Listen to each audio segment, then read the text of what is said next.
Hello friends. आप सभी का हमारे इस यूट्यूब चैनल में स्वागत है। फ्रेंड्स, इससे प्रीवियस वीडियो में हमने पढ़ा था कि फर्दोलम इंटीग्रल इक्वेशन को सॉल्व कैसे करते हैं जनरल मेथड की हेल्प से। इसमें हम एक एग्जांपल लेंगे जिसमें हम फर्दोलम इंटीग्रल इक्वेशन को सॉल्व करके दिखाएंगे।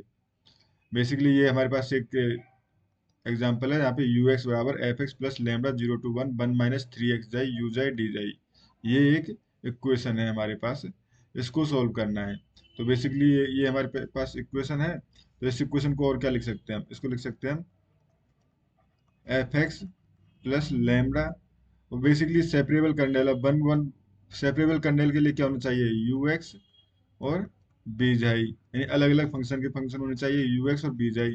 तो इसको अगर हम ले लें वन डॉट, इसको हम लिख सकते हैं, सॉरी, एफ एक्स, या इसको plus lambda zero to one one dot one minus three x xi u xi d xi. तो ये हमारे पास यू एक्स हो गया, बी जाई, और इस तरह से यू एक्स एंड ये फंक्शन जो हो गया बी जाई।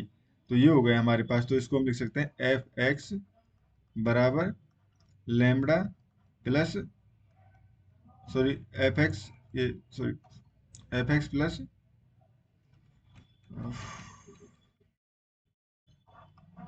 F x plus lambda. ये एक बन यू एक्स वाला फंक्शन तो बाहर आ जाता है हमेशा, हमें पता है। तो ये हो गया हमारे पास, ओनली जाई वाला फंक्शन बचेगा, यानी कि वन को लिखने की जरूरत नहीं है। तो ये हो गया यू जाई डी जाई प्लस प्लस, सॉरी, यहाँ पे माइनस आ जाएगा। माइनस क्योंकि अंदर मल्टीप्लाई कर रहे हैं, ये माइनस की वजह से माइनस आ जाएगा, माइनस लेमडा थ्री एक्स। और ये हो गया जीरो टू वन इंटीग्रेशन, और ये हो गया झाई यू झाई डी झाई। तो हमारे पास सी वन तो हो गया ये फंक्शन, और सी टू हो गया ये झाई यू झाई वाला फंक्शन, जो कि हमने इंटीग्रल इक्वेशन की जो जनरल मेथड था उसमें हमने यू सी वन और सी टू निकालना देखा था। तो ये हमारे पास सी वन है, ये सी टू है। C one and C two are constant to be determine. अब सी वन और सी टू जो है कॉन्स्टेंट है, जो कि हमें डिटरमाइन करने हैं। अब यहाँ पे हम क्या कर रहे हैं? पहले integrating to with respect to x over the limit zero to x, यानी इस फंक्शन को जो हम इंटीग्रेशन कर रहे हैं जीरो टू वन के लिए। तो ये हमारे पास zero to one you x D X बराबर zero to one F x D X plus lambda zero to one C one three X C two D x. ये हो गए हमारे पास। अब सी वन बराबर क्या है? सी वन बराबर यहाँ से इक्वेशन थ्री को यूज करके, इक्वेशन थ्री को यूज करके सी वन बराबर क्या है? जीरो टू वन,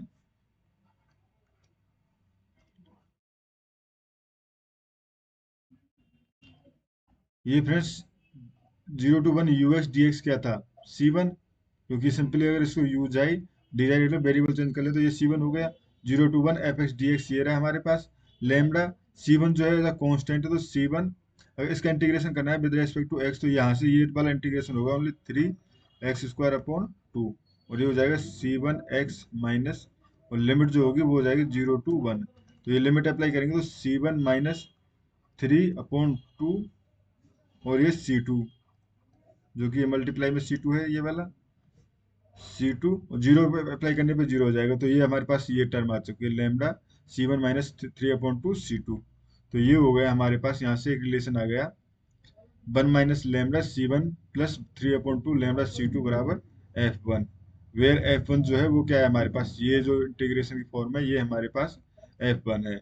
और अब दोबारा से फिर से नाउ मल्टीप्लाइंग टू, जो टू को हमने मल्टीप्लाई किया है, क्वेश्चन नंबर टू को मल्टीप्लाई बाई, बेसिकली मल्टीप्लाई किससे करना है हमें? जाई से। मल्टीप्लाई जाई से करके जीरो टू वन इंटीग्रेशन कर देना है।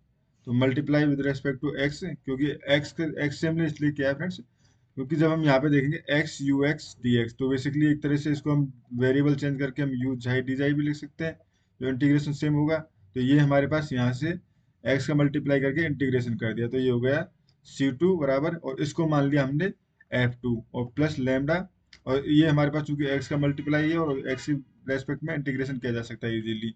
तो इंटीग्रेशन करके और वैल्यू लिमिट अप्लाई करके ये आ गया हमारे पास एक रिलेशन सी टू बराबर सी टू बराबर एफ टू लेमडा सी one upon two minus c two, या दूसरा रिलेशन आ गया minus lambda upon two c one plus one upon lambda C two equal to f two.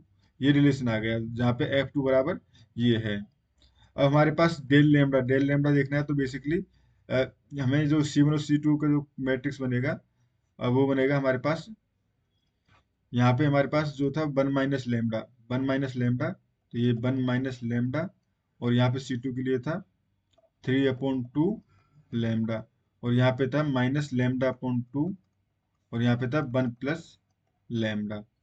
ये हमारे पास matrix बन गया इसका, जो कि जिसकी वैल्यू आई है हमारे पास 1 - λ² 4। डेल लेमडा बराबर, इसको हम सॉल्व करके 4 तो इक्वेशन 5 और 6 कैन बी रिलेटेड, जो इक्वेशन नंबर 5 और 6 जो है, यानी कि ये इक्वेशन नंबर 6 और इक्वेशन नंबर 5, ये 5 इक्वेशन नंबर 5, इसको हम लिख सकते हैं 1 - λ/A जहाँ पे F बराबर बेसिकली F1 और F2 है, दोनों को कंबाइंड फॉर्म में लिख रहे हैं, और C बराबर जो है वो है C1 एंड C2, और A बराबर जो ये मैट्रिक्स है हमारे पास, A बराबर ये मैट्रिक्स इस फॉर्म में लिख सकते हैं। तो ये हमारे पास ऑल्सो, और del lambda basically del lambda बराबर 1 - डेल लेमडा जो है वो डेल लेमडा है, डेल लेमडा यानी कि ये वाला फंक्शन। तो ये हो गया हमारे पास वेन। अब यहाँ पे हम केस, स्पेशल केस बनते हैं, when f(x) not equal to 0 and f equal to 0, when equation 5 and 6 has unique solution. Simply अगर हमारे पास 5 एंड 6, अगर यहाँ पे बात करें f(x) not equal to 0 and f not equal to 0, ये दोनों जीरो नहीं है, तो उस कंडीशन में हमारे पास इक्वेशन 5 और 6 जो है उसका एक यूनिक सॉल्यूशन होगा। If del lambda not equal to 0, अगर ये डेल लैम्डा जो है नॉट इक्वल टू 0 है, तो उस कंडीशन में दैट इज लैम्डा बराबर प्लस नॉट इक्वल टू +-2, क्योंकि यहाँ पे 0 हो रहा था, यानी अगर +-2 के इक्वल नहीं है तो ये हमारे पास यूनिक सॉल्यूशन होगा। व्हेन लैम्डा बराबर 2 और -2 then these equation have either no solution और इनफाइनाइटली मेनी सॉल्यूशन। अब हमारे पास केस बनता है जब लैम्डा बराबर 2 है, तो जब लैम्डा बराबर अगर 2 पुट कर दें तो ये बन जाता है हमारे पास -C1 + 3C2 और ये F1 F2 these equation have no solution. ये इक्वेशन जो है कब सॉल्यूशन नहीं होगा, अगर F1 not equal to F2 है। अगर F1 इक्वल टू F2 है तब तो इसके इनफाइनाइटली मेनी सॉल्यूशन हो जाएंगे, बट अगर नॉट इक्वल है तो इसके कोई सॉल्यूशन नहीं होगा, क्योंकि एक पैरेलल लाइन बन जाएगी इस तरह से। और यहाँ पे ये हो गया हमारे पास, अगर और F1 बराबर F2 है तो इसका मतलब हमारे पास 0 to 1 F1x dx बराबर 0 to 1 x Fx dx, यानी कि 1 माइनस, इसको हम लिख सकते हैं 1 - x Fx dx बराबर 0।